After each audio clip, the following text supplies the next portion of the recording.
Tehran में एक के बाद एक बड़े धमाके हो रहे हैं। बीच सेंट्रल ईरान या पश्चिमी तेहरान की बात करें, वहां पर ताबड़तोड़ अटैक अमेरिका इजराइल कर रहा है और एक बार फिर से बता दें कि धमाके की गूंज सुनाई दे रही है ईरान में। ये तस्वीरें देखिए, ईरान के तेहरान से तस्वीरें हम आपको दिखा रहे हैं। देखिए किस तरीके की स्थिति अभी वहां पर बनी हुई है। दूर दूर तक आपको मिसाइल अटैक के बाद की तबाही की तस्वीरें जो है वो नजर आएंगी। और ये बड़ी अपडेट, बड़ी तस्वीर इस जंग से जुड़ी तेहरान की तस्वीरें हम आपको दिखा रहे हैं, जहां पर आप देख सकते हैं मिसाइल दागने के बाद वहां पर किस तरीके की स्थिति तेहरान में बनी हुई है। इससे पहले सेंट्रल अगर तेहरान की बात करें या वेस्ट तेहरान की बात करें, वहां पर यूएस इजराइल ने अपने अटैक इंटेंसिफाई कर दिए हैं और जिसकी तस्वीरें भी सामने आ रही हैं। एक नहीं, दो नहीं, आप देखेंगे लगातार यहां पर इजराइल अमेरिका जो है वो हमले कर रहा है। और एक और बड़ी ब्रेकिंग न्यूज सामने आ रही है, यूएसएस अब्राहम लिंकन से जुड़ी पर बड़ा हमला हुआ है। बहुत बड़ी ब्रेकिंग न्यूज है, ईरान ने अब्राहम लिंकन पर हमला किया है।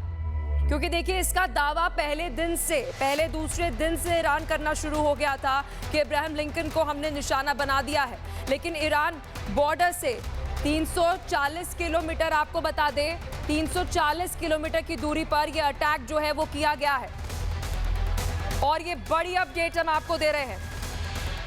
और इसी युद्ध से जुड़ी हर एक जानकारी के साथ हमारे साथ कर्नल शैलेंद्र सिंह जी जुड़ चुके हैं। सर जय हिंद, बहुत शुक्रिया आपने सुबह सुबह अपना कीमती समय दिया। सर क्या ये सच्चाई है, क्योंकि बार बार ईरान ये कह रहा है कि हमने अब्राहम लिंकन के ऊपर अटैक कर दिया है, एक बार फिर से दावा ईरान कर रहा है, क्या ये इंफॉर्मेशन वॉरफेयर है या रियलिटी अभी कोसों दूर? जय हिंद, नमस्कार। देखिए ईरान के लिए ये इंफॉर्मेशन वॉरफेयर नहीं होगी, क्योंकि ईरान हमेशा चाहेगा कि वो इस तरह के काम कर पाए।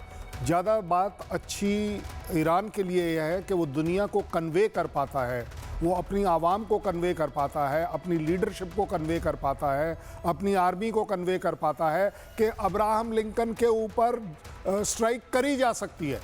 आपने पिछले बार देखा 3 मिसाइल थी, इस बार देख रहे हैं। मैं मानता हूँ कि अब्राहम लिंकन के पास एक बड़ा अच्छा एयर डिफेंस सिस्टम है, अपने आप में एक जिसको बोलते हैं ना फुल प्रूफ सिस्टम है। लेकिन फुल प्रूफ की भी लिमिट होती है। 90%, 95%, 99%, 100% कोई चीज़ नहीं होती है। और ये है ऑल इलेक्ट्रॉनिक इक्विपमेंट। सो मुझे लगता है कि ईरान के लिए अपने आप में एक जीत है कि यस, हम अब्राहम लिंकन के ऊपर स्ट्राइक कर रहे हैं। वो स्ट्राइक सक्सेसफुल ना हो, as far as US is concerned, उसके लिए बहुत बड़ी फिक्र है, दहशत है, क्योंकि उसे मालूम है कि अब्राहम लिंकन को डुबोना ज़्यादा बात नहीं है। ज़्यादा बड़ी बात यह है कि कोई एक स्ट्राइक सक्सेसफुल हो जाए। आप देख रहे हैं 100 स्ट्राइक जो यूएस और इजराइल कर रहे थे ईरान पर, वर्सेस एक ये स्ट्राइक जो ईरान करने की कोशिश कर रहा है। न्यूज़ क्या बना रहा है, मोराल किसका हाई हो रहा है, दुनिया में एक दहशत क्यों चलाई जा रही है, वो दहशत किसके द्वारा है? आपको लग रहा है कि कोई भी स्ट्राइक जो यूएस ईरान पर कर रहा है उससे आप और मैं फिक्र में हैं?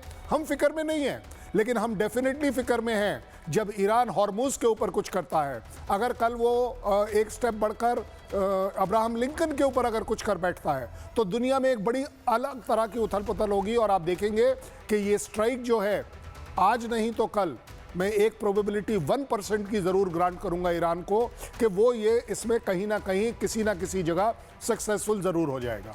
सर विस्तार से आपसे पूरी चर्चा हम करेंगे, एनालिसिस लेंगे, लेकिन एक बड़ी ब्रेकिंग न्यूज सामने आ गई है, वो दर्शकों को बताना बेहद ज़्यादा जरूरी है। ईरानी सरकार ने एक बड़ा आदेश दिया है, क्योंकि देखिए लगातार ईरानी सरकार जो है वो प्रदर्शनकारियों को लेकर अलर्ट है। उनका ये कहना है कि अगर आपने ईरान में प्रदर्शन किया तो अब इजराइल के एजेंट आप माने जाएंगे और शूट ऑन साइट के आदेश जो है वो दे दिए गए हैं। क्योंकि देखिए अभी एक आंतरिक स्थिति अगर हम समझे देश की, वो पहले से ही खराब जो है वो नजर आ रही थी। अब ये तस्वीरें जो है वो हम आपको दिखा रहे हैं कि प्रदर्शन अभी भी हो रहे हैं। आप सोचिए ऑनगोइंग वॉर में प्रदर्शन अभी भी हो रहे हैं। इजराइल ने क्लियर कर दिया, ईरान ने क्लियर कर दिया, माफ कीजिएगा, कि अगर आपने प्रदर्शन किया तो आपको इजराइल का एजेंट जो है वो माना जाएगा। सर देखिए अभी आंतरिक स्थिति तो ईरान की खराबी है, लेकिन वही दूसरी तरफ अगर हम बात करें कि इजराइल का इंटेलिजेंस इतना ज्यादा मजबूत है कि अगर वहां पर प्रदर्शन भी कोई कर रहा है और बाहर भी कोई घूम रहा है तो ईरान ये मानेगा कि भाई आप इजराइल के एजेंट है। नहीं, देखिए, जब ईरान इस तरह के ऑर्डर देता है तो 3-4 चीज़ें आप इवेलुएट आराम से कर सकते हैं। पहली बात, आवाम सड़क पर है।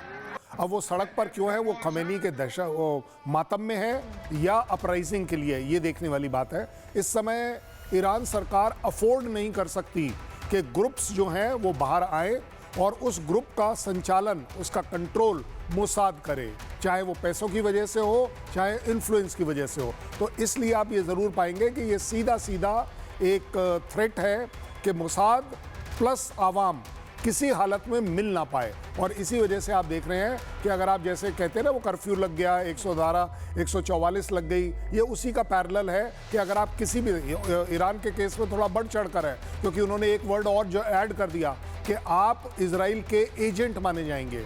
इसका मतलब किसी तरह का भी प्रोटेस्ट जो अगर अगेंस्ट दी गवर्नमेंट हो रहा है, प्रो यूएस हो रहा है, तो उसे एक तरीके से ईरान के खिलाफ माना जाएगा। आपके खिलाफ सख्त से सख्त कार्रवाई करी जाएगी। और ईरान में सख्त कार्रवाई का सिर्फ एक ही तरीका है। पिछले बार हज़ारों लोगों के ऊपर गोली चल गई, इस बार फिर से चल जाएगी। ईरान के लिए बड़ा ये नॉर्मल बात है, लेकिन ईरान कैन नॉट अफोर्ड, ये सबसे बड़ी राइट। और सबसे बड़ी बात सर ये है कि ईरान ये भी नहीं चाहता कि किसी भी तरीके से आवाम की वजह से तख्ता पलट जो है वो वहां पर हो जाए। बहुत शुक्रिया सर आपका, आपने एनालिसिस दिया और विस्तार से पूरी जानकारी जो है वो दर्शकों को दी।